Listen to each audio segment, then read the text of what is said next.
I'm not a music theory genius. In this video, I'm gonna go through my harmony process. We love harmonies here on this channel. The monster voice? Why have a normal ending when you could have 20 harmonies?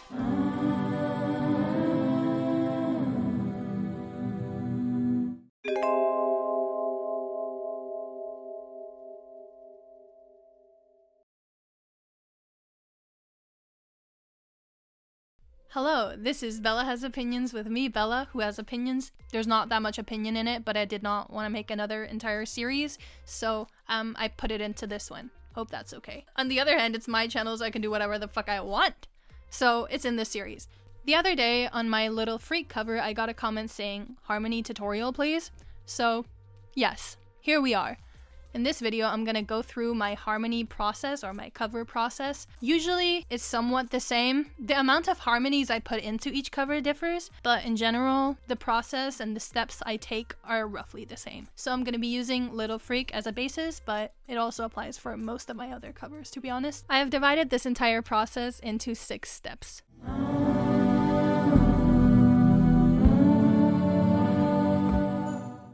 The first step that I always take is to find the instrumental. Sometimes I make them myself. In this case, I found one from Piano Nest, I believe, on YouTube, and I really love their stuff, so go check them out if you want to.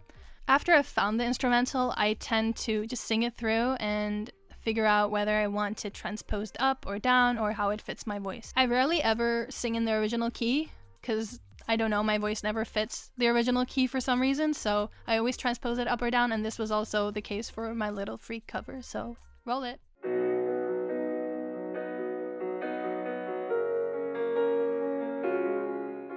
Under the step of prepping the cover, I like to put in the chords. I feel like it gives me a good reference point for later on when I want to do the harmonies, to be able to see what kind of chords are actually in the song. I usually find the chords online and then obviously transpose them into my key.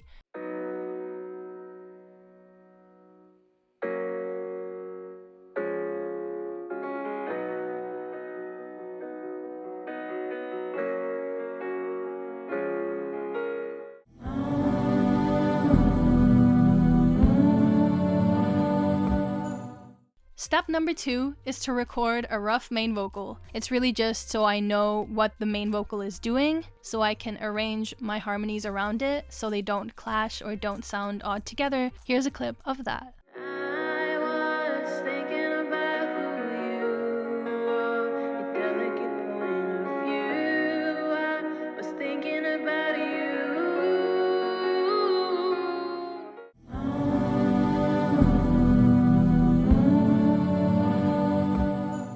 My third step is planning the harmonies with piano. And this might sound odd, but it makes sense to me. I like to plan out what the harmonies are going to be doing through piano because I feel like it saves me more time because I don't have to record it and then pitch correct it and da-da-da-da-da to make sure it sounds good, because the piano just kind of is going to give me a rough idea of what the harmonies are doing at this time.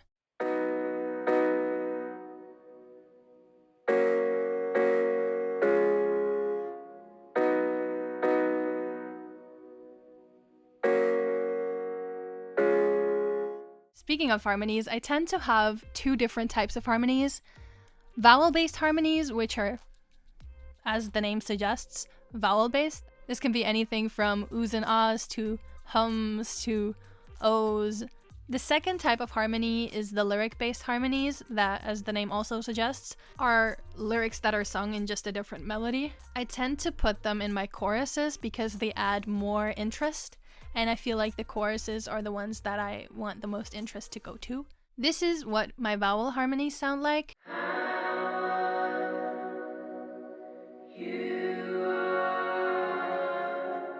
And this is what my lyric-based harmonies sound like. I was thinking about who you are, you delicate point of view. I was thinking about you. I'm not worried about where you are or who you go home to. I'm just thinking about you. As a starting point for any of my harmonies, I tend to usually go a third above and a fifth below. I also reference the MIDI chords in the first step if things don't sound quite right. It's really just a lot of experimentation. I am not a music theory genius. I don't have the perfect pitch thing in your brain where you can tell all the notes and you can sing a note based on just someone saying a G and you sing a G. I cannot do that. My brain does not work like that. So this is what I have to do to make it sound good in my brain, and it works for me, and I think that's ultimately the best thing, is to find what works for you. Speaking of how my process works, usually I would also plan out the lyric-based harmonies with the piano, but for this case, for this one cover, it just came to me listening to the main melody, and then I just kind of improvised, and I was like, hey, this sounded good, let's record that. Sometimes it needs to be planned out because my brain cannot figure out a harmony, and sometimes a harmony is just there.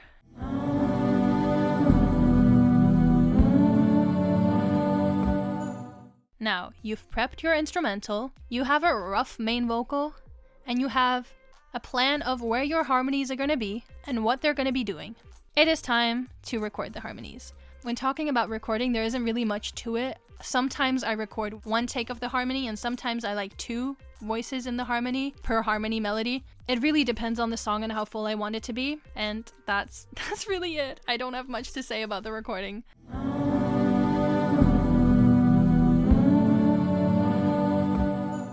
Step 5 is editing your harmonies. This is the most tedious part of the process. Especially in Little Freak, I had so many harmonies. Oh my god. Especially in the end. I think I had about 20 vocals or something. To me, I feel like harmonies need to be very much more on pitch than your main vocal necessarily. It has to be so much more edited because you have so many vocals, and I feel like if they're all just a little bit off in different ways, it's going to be distracting from the main vocal. I like to put more reverb on the vowel-based harmonies than the lyric-based, because I find that the lyric-based, they have a lot more pronunciation that gets lost and gets more muddy with more reverb, whereas the oohs and ahs, they're already very soft and very simple and open sounds that don't have a lot of and that annoys the reverb. Another thing I like to do is to copy some of the harmonies and lower them an entire octave so they become sort of what I guess is very common in the producer world, call it the monster voice. The monster voices are way lower in volume than the normal harmonies, but they do give more depth and more dimension. Lastly, I also like to just fine-tune and make sure that things are time aligned and that there's no unnecessary silent spaces that are like just noise. I like to trim them in. I like to make sure that it sounds good together. The outcome is always so gratifying and so satisfying to hear them all together, and you're like, oh my god, this is great. And you're like, I did that, that's really cool. It's definitely all worth it in the end, and it's just, so nice. We love harmonies here on this channel. If you don't like harmonies, my videos are probably not for you, so.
Step 5 is adding extra stuff. That can be some little ad-lib or whoo in the background of chorus, or just adding more interest for Little Freak. I decided, why have a normal ending when you could have 20 harmonies? So, Here is one section of the harmonies.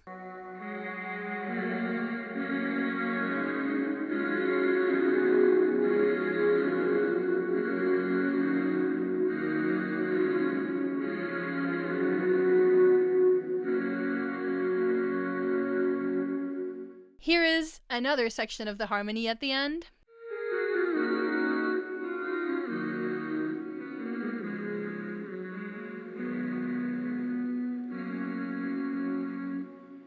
Here is somewhat of the melody to kind of fit in with the harmonies.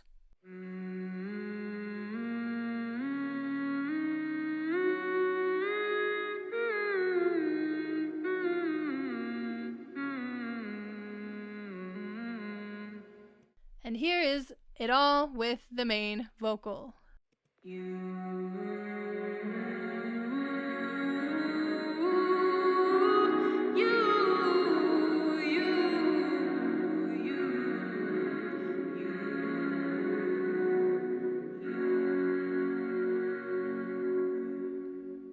As you can see, that was quite a lot, and my computer did crash multiple times because it got overwhelmed. Anyways, that's all I had for you today. Again, feel free to check out Little Freak and any of the other covers. I highly recommend Boyfriends. Also, I think Late Night Talking is almost at 100 views, so if you want to go get that to 100 views, that would be really cool. And without further ado, have a nice day, have a nice week, and I'll see you again in my next video. Bye!